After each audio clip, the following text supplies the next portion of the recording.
السلام عليكم ورحمة الله وبركاته. الحمد لله وكفى وسلام على عباده الذين اصطفى. أما بعد فأعوذ بالله من الشيطان الرجيم. بسم الله الرحمن الرحيم. فقضاهن 7 سماوات في يومين وأوحى في كل سماء أمرها وزينا السماء الدنيا بمصابيح وحفظا ذلك تقدير العزيز العليم. وقال الله تبارك وتعالى في آية أخرى الذي خلق 7 سماوات طباقا ما ترى في خلق الرحمن من تفاوت فارجع البصر هل ترى من فطور. صدق الله العلي العظيم وصدق رسوله النبي الكريم ونحن على ذلك من الشاهدين والشاكرين والحمد لله رب العالمين. আমাদের এই কিতাব থেকে ধারাবাহিক দর্শ চলছিল। সেই ধারাবাহিকতায় আজকে আমরা একটি বিষয় নিয়ে আলোচনা করব, সেটা হচ্ছে আদাদুস সামাওয়াত,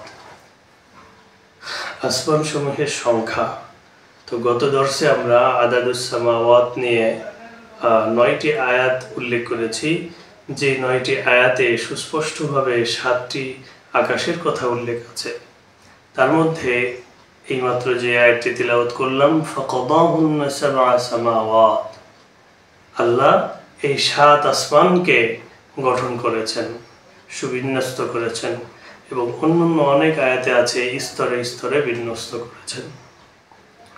তো এখানে যে অনেকগুলি আয়াতে, আমি প্রায় 9টি আয়াত উল্লেখ করেছি, সেই অনেকগুলি আয়াতে 7 সামাওয়াত আছে। সুম্মা ইস্তাওয়া ইলাস সামাই ফাসাওয়াহুন্না 7 সামাওয়াত, এরকম অনেক আয়াতে 7 সামাওয়াত আছে। তো এখানে আজকে আমরা আলোচনা করব মাল মাকসুদ বিল আদাদি। এখানে যে 7টি আসমানের কথা উল্লেখ করা হলো, এই 7 আসমান দ্বারা কি উদ্দেশ্য। তো মুফাসসিরদের মধ্যে 2টি দলে বিভক্ত হয়েছেন। অনেকেই অনেক ধরনের অভিমত ব্যক্ত করেছেন। তার মধ্যে কোনো মুফাসসির, বিশেষ করে এর মধ্যে ইমাম রাজি এবং ইমাম বাইজাবি এবং 2 জন এবং আরও অনেক মুফাসসিররা আছেন, একদল মুফাসসির বলেছেন এখানে আদাদ দ্বারা 7 দ্বারা 7 উদ্দেশ্য নয়, বরং এখানে 7 দ্বারা আল মুবালাগাতু ফিল কাসরাতি অনেক উদ্দেশ্য। অর্থাৎ 7 আসমান বলতে এখানে শুধু আসমান 7টি নয়, বরং অনেকগুলি আসমান আছে, এটা বুঝিয়েছেন।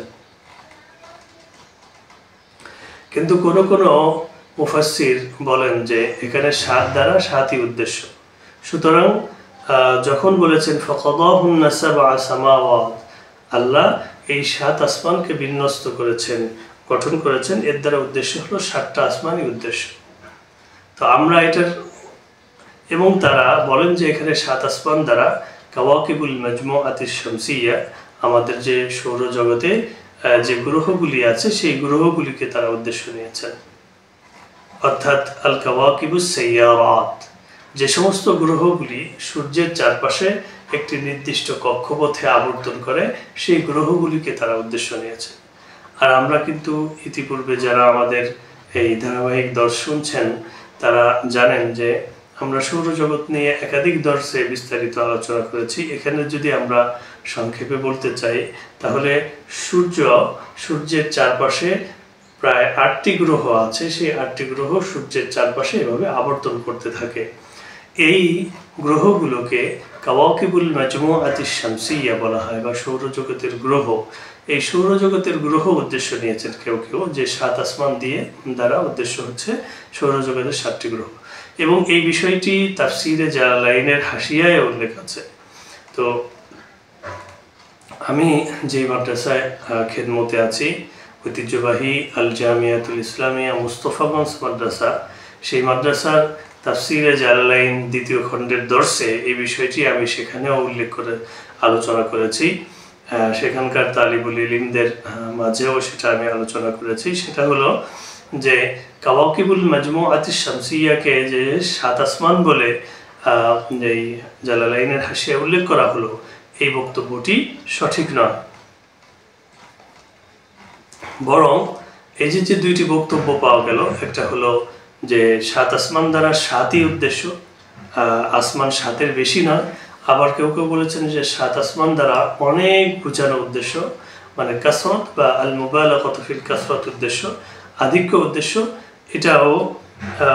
এটাও সঠিক মনে হয় না। আমরা যে বিষয়ে অভিমত ব্যক্ত করি বা আমাদের উলামা ইকরাম যে বিষয়ে করেন, সেটা হলো এখানে 7 দ্বারা 7ই উদ্দেশ্য, অর্থাৎ 7 আসমান। তো 7 আসমানের পক্ষে সুস্পষ্ট দলিল আছে এবং প্রায় অনেক আয়াতে, কোরআনুল কারীমের প্রায় 9টি আয়াতে, এর থেকেও বেশি থাকতে পারে। তো আমরা এই আলোচনায় প্রায় 9টি আয়াত উল্লেখ করেছি, যে 9টি আয়াতে সুস্পষ্টভাবে বোঝা যাচ্ছে যে আসমান 7টি, এবং সৌরজগতে যে গ্রহগুলি, এগুলি মূলত আসমান নয়। এবার আসুন আমরা এই বিষয়টি আমরা আমাদের এই কিতাবের আলোকে আলোচনা করি। মাহাসিরুত তা'ওয়িলের 2 নম্বর খণ্ডের 91 থেকে 94 নম্বর পৃষ্ঠায় এই বিষয়টি উল্লেখ আছে। আন্না বা'দ উলামা'ইল লুগা ইয়ারা আন্না আল-আরব তাস্তা'মিলু লফজ 77 ও 700 লিল-মুবালাগাতি ফিল কাসরাত। তো কিছু কিছু উলামা ইকরাম বলেন যে আরবরা ৭০ শব্দটি, মানে ৭০ মানে 7 এবং ৭০ 70 এবং ৭০০ 700, এই শব্দগুলি ব্যবহার করতেন লিল মুবালাগাতি ফিল কাসরাতি, মানে আধিক্য বোঝাতে গিয়ে। সুতরাং ফাল আদাদু ইযান গায়রা মুরাদিন, এখানে সংখ্যাটা উদ্দেশ্য হবে না। সুতরাং যে সমস্ত আয়াতসমূহে 7 আসমানের কথা উল্লেখ করা হয়েছে, সে সমস্ত আসমানের 7 দ্বারা 7 উদ্দেশ্য নয়, বরং অধিক উদ্দেশ্য। তখন এটার অর্থ হবে যে আল্লাহ তাআলা অনেক আসমান সৃষ্টি করেছেন। وذهب بعض علماء الفلك إلى أن الحصر في السبع حقيقي، وإن المراد العالم الشمسي وحده دون غيره। আর কোন উলামা ইকরাম এই অভিমত ব্যক্ত করেছেন যে এখানে 7 দ্বারা হাকিকি 7ই উদ্দেশ্য, অর্থাৎ যে সমস্ত আয়াতে 7 আসমানের কথা উল্লেখ করেছেন, সেখানে উদ্দেশ্য হলো আল্লাহ তাআলা 7 আসমান সৃষ্টি করেছেন, এর থেকে বেশি আসমান সৃষ্টি করেননি। এবং তারা এই 7 আসমান দ্বারা সৌরজগতের 7টি গ্রহকে উদ্দেশ্য নিয়েছেন। কিন্তু এই বক্তব্যটি গ্রহণযোগ্য মনে হয় না।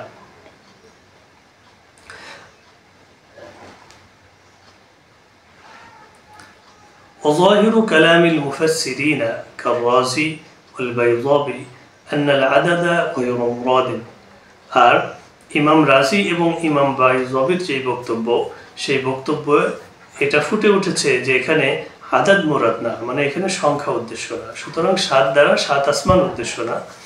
قال الرازي قال فإن قال قائل فهل يدل التنصيص على 7 سماوات على نفي العدد الزائد؟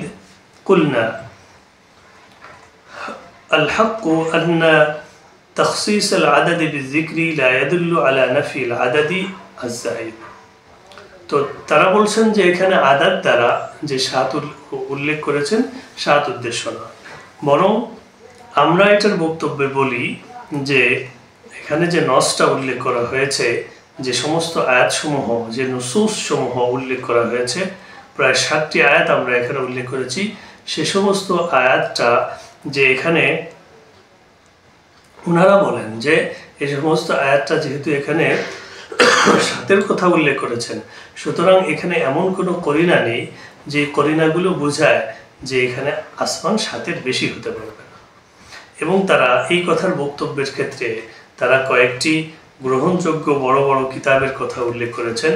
একটা হচ্ছে আল ফখরুর রাজি, আরেকটি কিতাবের নাম হচ্ছে মাফাতিহুল গায়বি, এটা 1 নম্বর খণ্ডের 246 নম্বর পৃষ্ঠা উল্লেখ করেছেন। আরেকটি কিতাবের নাম হচ্ছে হাশিয়াতু শিহাবি আলাল বাইদাবি, এটা হলো 2 নম্বর খণ্ডের 117 নম্বর পৃষ্ঠা। আরেকটি কিতাব হচ্ছে হাশিয়াতু মুহিউদ্দিন শাইখ সাদা আলাল বাইদাবি, এটা 1 নম্বর খণ্ডের 237 নম্বর পৃষ্ঠায় এই বক্তব্যটি উল্লেখ আছে। ونحن وإن كنا لا نتفق مع القول بأن السماوات هي السيارات السبعة، لكننا نميل إلى أن العدد مقصود به الحصر، وإن تأكيد القرآن ذكر هذا العدد في آيات كثيرة دليل قاطع على أن العدد مقصود لذاته। এই বক্তব্যটি উল্লেখ আছে ফজলে আব্বাস এবং ইজাজুল কোরআনুল কারীম। ইজাজুল কোরআনুল কারীমে উল্লেখ আছে সেটা হচ্ছে যে এখানে বিআন্নাস সামাওয়াতি হিয়াস সাইয়ারাতুস সাবআ, যে এখানে যে 7 আসমানের কথা উল্লেখ করেছে সেটা হলো সৌরজগতের যে 7টি গ্রহ, সেই 7টি গ্রহ। লাকিন্নানা নামিলু ইলা আন্নাল আদাদা মাকসুদুন বিহিল হাসর, কিন্তু তারা এটা সেই কিতাবে এটা উল্লেখ আছে যে এখানে যে 7 আসমানের কথা উল্লেখ করেছেন, এখানে 7 আসমান দ্বারা 7ই উদ্দেশ্য, 7-এর বেশি নয়। আর কুরআনুল কারীমের যে আয়াতগুলো উল্লেখ করেছেন এগুলো হচ্ছে দলিলুন কাতিউন আলা আন্নাল আদাদা মাকসুদুন লিযাতিহি, এখানে 7 দ্বারা 7 আসমানই উদ্দেশ্য, এটার পক্ষে এই কুরআনুল কারীমের এই আয়াতগুলো হলো দলিলে কাতিউ, অকাট্য প্রমাণ। সুতরাং এতক্ষণ পর্যন্ত আমরা যে আসমানসমূহের সংখ্যা নিয়ে আলোচনা করছিলাম, সেই সংখ্যা দিয়ে যে আলোচনা হচ্ছিল তার সার কথা হলো, কোনো উলামা ইকরাম বললেন যে এখানে 7 দ্বারা 7 উদ্দেশ্য নয়, বরং 7 দ্বারা অনেক আসমান উদ্দেশ্য করা হয়েছে। এর মধ্যে ইমাম রাজি, ইমাম বাইজাবি উল্লেখযোগ্য, এবং কোনো উলামা ইকরাম বলেন যে এখানে 7 দ্বারা 7ই উদ্দেশ্য। এর মধ্যে ইজাজুল কোরআনুল কারীমের হাওয়ালাটা আমরা উল্লেখ করেছি। সুতরাং আমাদের কাছেও এটা মনে হয় যে এখানে 7 আসমান দ্বারা 7ই উদ্দেশ্য এবং এটাই গ্রহণযোগ্য অভিমত।